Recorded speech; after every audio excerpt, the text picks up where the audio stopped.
मुझे पता है तुम थक गए हो, लेकिन आओ, यही रास्ता है। अगर पेड़ों के पैर धरती से बंधे नहीं होते तो वे मेरा पीछा करते, क्योंकि मैं इतना खिल गया हूं कि मैं बगीचों की ईर्ष्या बन गया हूं।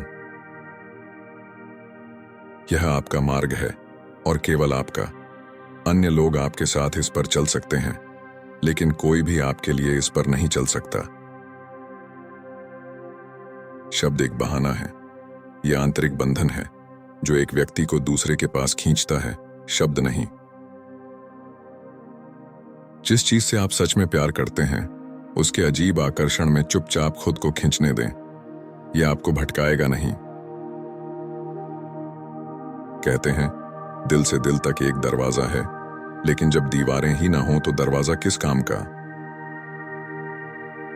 घुटने टेकने और जमीन को चूमने के हजारों तरीके हैं, घर वापस जाने के हजार तरीके हैं। जिसे तुम खोज रहे हो वह भी तुम्हें ही खोज रहा है।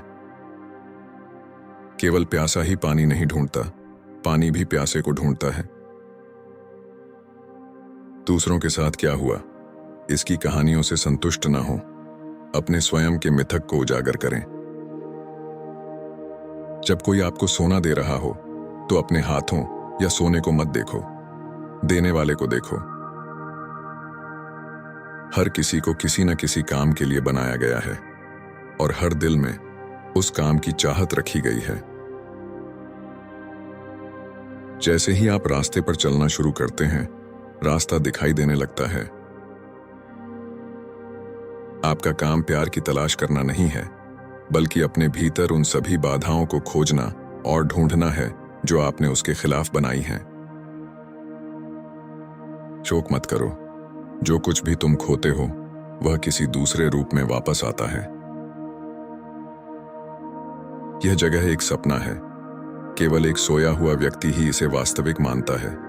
फिर मृत्यु भोर की तरह आती है और आप जिसे अपना दुख समझते थे उस पर हंसते हुए उठते हैं। हो सकता है कि आप शाखाओं के बीच उस चीज को खोज रहे हों जो केवल जड़ों में ही दिखाई देती है। काम करते रहो, अपना कुआं खोदते रहो, कहीं ना कहीं तो पानी जरूर है। तुम रेंगने के लिए नहीं बने हो, इसलिए मत रेंगो। तुम्हारे पास पंख हैं, उनका इस्तेमाल करना और उड़ना सीखो। अपनी चतुराई बेचो और हैरानी खरीदो। चतुराई केवल राय है, हैरानी से सहज ज्ञान प्राप्त होता है।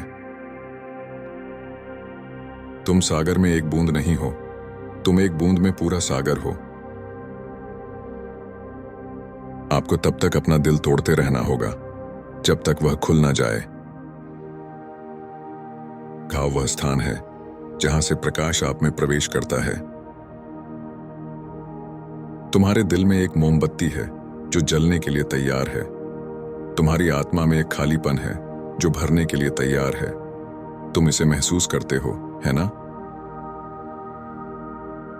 जब पूरा दरवाजा खुला है तो तुम जेल में क्यों रहते हो? चंद्रमा को आकाश में देखो, झील में नहीं। अगर तुम्हारे दिल में रोशनी है तो तुम अपने घर का रास्ता खोज लोगे। जब दुनिया आपको घुटनों पर धकेलती है तो आप प्रार्थना करने के लिए सही स्थिति में होते हैं। अगर तुम हर रगड़ से चिढ़ जाओगे तो तुम्हारा दर्पण कैसे चमकेगा? जो कुछ भी हमारी आवश्यकता से अधिक है वह जहर है। यह शक्ति, धन, भूख, अहंकार, लालच, आलस्य, प्रेम, महत्वाकांक्षा, घृणा या कुछ भी हो सकता है। जो कोई भी आपके जीवन में आए उसके प्रति आभारी रहें, क्योंकि प्रत्येक को उस पार से एक मार्गदर्शक के रूप में भेजा गया है। आप जहां भी हों और जो भी करें, प्यार में रहें। खुद को छोटा समझना बंद करो, पूरा ब्रह्मांड आपके अंदर है।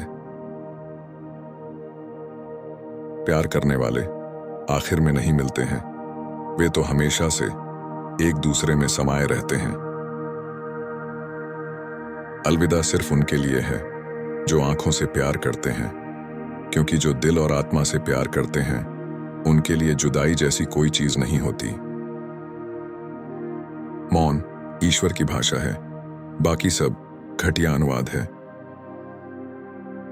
जो कुछ भी आपको शुद्ध करता है वह सही मार्ग है। मैं इसे परिभाषित करने की कोशिश नहीं करूंगा। अपनी आवाज नहीं, शब्द बुलंद करो। फूल बारिश से उगते हैं, गरज से नहीं। चांदनी पूरे आकाश को क्षितिज से क्षितिज तक भर देती है। यह आपके कमरे को कितना भर सकती है, यह उसकी खिड़कियों पर निर्भर करता है। क्या आप प्रेम के मार्ग पर एक तीर्थयात्री बनेंगे? पहली शर्त यह है कि आप खुद को धूल और राख की तरह विनम्र बना लें। मैं पक्षियों की तरह गाना चाहता हूं, इस बात की चिंता किए बिना कि कौन सुनता है या क्या सोचता है। पैगंबर सभी पीड़ाओं को स्वीकार करते हैं और उन पर भरोसा करते हैं, क्योंकि पानी कभी भी आग से नहीं डरता। कल मैं होशियार था, इसलिए दुनिया बदलना चाहता था। आज मैं बुद्धिमान हूं, इसलिए खुद को बदल रहा हूं।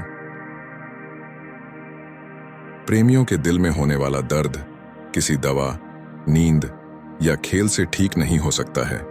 यह केवल अपने प्रियतम को देखकर ही ठीक हो सकता है। जब कोई किसी कालीन पर चोट करता है तो वह कालीन पर नहीं, बल्कि उसमें मौजूद धूल पर प्रहार करता है।